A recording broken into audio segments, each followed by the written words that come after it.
वैदिक ज्योतिष में स्वाति नक्षत्र 15वां नक्षत्र है। यह तुला राशि के 06 डिग्री 40 मिनट से 20 डिग्री 00 मिनट तक फैला हुआ है। स्वाति का अर्थ है स्वयं जाने वाला या स्वतंत्र, जो स्वतंत्रता, आत्मनिर्भरता और गति को दर्शाता है। इसका प्रतीक हवा या मूंगा है, जो लचीलापन, अनुकूलनशीलता और शुद्धता का प्रतीक है। इस नक्षत्र के देवता वायु देव हैं, जो पवन, गति और जीवन शक्ति के देवता हैं। यह नक्षत्र स्वतंत्रता, न्याय, व्यापार, अनुकूलनशीलता और आध्यात्मिक खोज से जुड़ा होता है।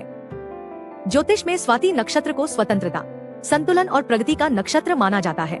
इस नक्षत्र में जन्मे लोग अक्सर स्वतंत्र विचारों वाले, न्यायप्रिय और नई चीजों को सीखने के लिए उत्सुक होते हैं। इनके पास किसी भी परिस्थिति में ढलने और आगे बढ़ने की अद्भुत क्षमता होती है। स्वाति नक्षत्र के देवता वायु देव हैं, जो गति और जीवन शक्ति के संरक्षक हैं। इसलिए इस नक्षत्र के लोग अक्सर चंचल, गतिशील और साहसी होते हैं। ये यात्रा, व्यापार और नए विचारों की खोज में आनंद लेते हैं। इस नक्षत्र का स्वामी ग्रह राहु है, जो अपरंपरागत विचारों, नवीनता और महत्वाकांक्षा का प्रतीक है। इसलिए स्वाति नक्षत्र के लोग असाधारण, दूरदर्शी और अपने लक्ष्यों को प्राप्त करने के लिए दृढ़निश्चयी होते हैं। ये अक्सर व्यापार, राजनीति, कानून या शोध के क्षेत्र में सफल होते हैं। स्वाति नक्षत्र में जन्मे पुरुष आम तौर पर बहुत स्वतंत्र, बुद्धिमान और न्यायप्रिय होते हैं। वे अपनी शर्तों पर जीना पसंद करते हैं और किसी के दबाव में नहीं आते। ये तार्किक और विश्लेषणात्मक होते हैं और समस्याओं को हल करने में माहिर होते हैं। इनकी सबसे बड़ी खासियत इनकी लचीलापन और अनुकूलनशीलता होती है। ये किसी भी परिस्थिति में ढल जाते हैं। हालांकि कभी कभी ये थोड़े बेचैन या अनिर्णायक हो सकते हैं, जिससे इन्हें सावधान रहना चाहिए। इन्हें स्थिरता पसंद नहीं होती और ये लगातार बदलाव की तलाश में रहते हैं। पारिवारिक जीवन में ये अपने परिवार के प्रति स्नेही होते हैं, लेकिन अपनी स्वतंत्रता को भी महत्व देते हैं। इन्हें अपने स्वास्थ्य का ध्यान रखने की जरूरत होती है, खासकर श्वसन तंत्र और तंत्रिका संबंधी समस्याओं के प्रति। ये अक्सर अपने व्यापारिक कौशल या नवीन विचारों के माध्यम से धनवान और प्रतिष्ठित होते हैं। स्वाति नक्षत्र में जन्मी महिलाएं अक्सर स्वतंत्र, बुद्धिमान और आकर्षक होती हैं। इनमें एक स्वाभाविक आत्मविश्वास होता है और ये लोगों को अपनी ओर खींच लेती हैं। ये प्रगतिशील, न्यायप्रिय और खुले विचारों वाली होती हैं। इन्हें सामाजिक कार्यों में भाग लेना और दूसरों के अधिकारों के लिए लड़ना पसंद होता है। ये अच्छी गृहिणी होती हैं और अपने घर को आधुनिक तरीके से सजाती हैं। ये अपने जीवन साथी के प्रति प्यार करने वाली और वफादार होती हैं, लेकिन अपनी व्यक्तिगत स्वतंत्रता को भी महत्व देती हैं। इन्हें कानून, राजनीति, समाज सेवा या लेखन के प्रति विशेष रुचि हो सकती है। हालांकि कभी कभी ये थोड़ी तर्कवादी या जिद्दी हो सकती हैं, जिससे इन्हें सावधान रहना चाहिए। समाज में इन्हें मान सम्मान मिलता है और ये अपनी बुद्धिमत्ता और स्वतंत्र स्वभाव के लिए जानी जाती हैं। स्वाति नक्षत्र के जातकों के लिए विशेष रूप से विवाह और साझेदारी हेतु कई नक्षत्रों को अत्यंत अनुकूल माना गया है। शतभिषा नक्षत्र स्वाति के स्वतंत्र स्वभाव के साथ शतभिषा की रहस्यमयी प्रकृति का एक अनूठा और मजबूत तालमेल बनाता है।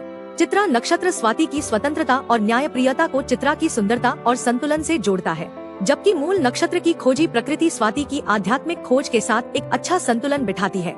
धनिष्ठा नक्षत्र और विशाखा नक्षत्र भी अनुकूल हैं, जहां धनिष्ठा की ऊर्जा स्वाति के उत्साह के साथ एक गतिशील जोड़ी बनाती है और विशाखा का दृढ़ संकल्प स्वाति की अनुकूलनशीलता के साथ एक शक्तिशाली संयोजन बनाता है। अनुराधा नक्षत्र की निष्ठा स्वाति की व्यावहारिकता के साथ एक गहरा संबंध बनाती है। वहीं श्रवण नक्षत्र का ज्ञान स्वाति की समझदारी के साथ एक बौद्धिक संबंध को बढ़ावा देता है। अंत में ज्येष्ठा नक्षत्र की तीक्ष्ण बुद्धि और स्वाति की नवीनता एक दिलचस्प तालमेल प्रदर्शित करती है। यह साल आपके करियर और व्यापार के लिए काफी सकारात्मक रहने वाला है।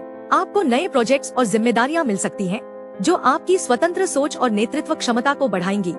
पदोन्नति या वेतन वृद्धि की अच्छी संभावना है, खासकर सितंबर से दिसंबर के बीच। व्यापार से जुड़े लोग नए साझेदार बना सकते हैं और अपने व्यापार का विस्तार कर सकते हैं। कानून, राजनीति, व्यापार या शोध से जुड़े लोगों के लिए यह साल विशेष रूप से लाभदायक रहेगा।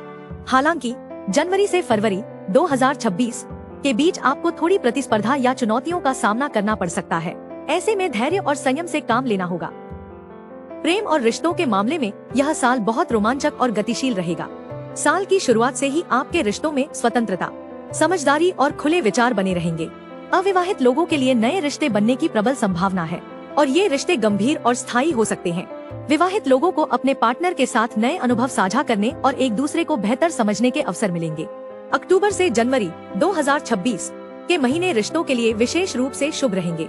कुल मिलाकर आपके रिश्तों में खुशी और सामंजस्य बना रहेगा। आर्थिक रूप से यह साल आपके लिए बहुत अच्छा रहेगा। आपकी आय के स्रोत बढ़ेंगे और आप बचत करने में सफल रहेंगे। पुराने निवेश से भी आपको लाभ मिल सकता है। आपको सोच समझकर निवेश करने की सलाह दी जाती है, खासकर नवीन या अंतर्राष्ट्रीय व्यापार से जुड़े क्षेत्रों में। सितंबर, दिसंबर और मार्च 2026 के महीने आर्थिक रूप से विशेष रूप से शुभ रहेंगे। अप्रत्याशित लाभ या नए व्यापारिक अवसर मिलने की भी संभावना है। आप अपनी वित्तीय स्थिति को मजबूत और सुरक्षित करने में सफल रहेंगे। स्वास्थ्य के लिहाज से यह साल आपके लिए सामान्यतः अच्छा रहेगा। आपकी ऊर्जा का स्तर ऊंचा रहेगा और आप स्वस्थ और सक्रिय महसूस करेंगे। हालांकि आपको श्वसन तंत्र और तंत्रिका संबंधी छोटी मोटी समस्याओं का ध्यान रखना चाहिए, इसलिए खानपान का ध्यान रखें और तनाव से बचें। नियमित व्यायाम, संतुलित आहार और पर्याप्त आराम अपनाएं।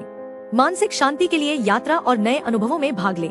कुल मिलाकर यदि आप अपनी सेहत का ध्यान रखेंगे तो यह साल आपके लिए ऊर्जावान और स्वस्थ रहेगा।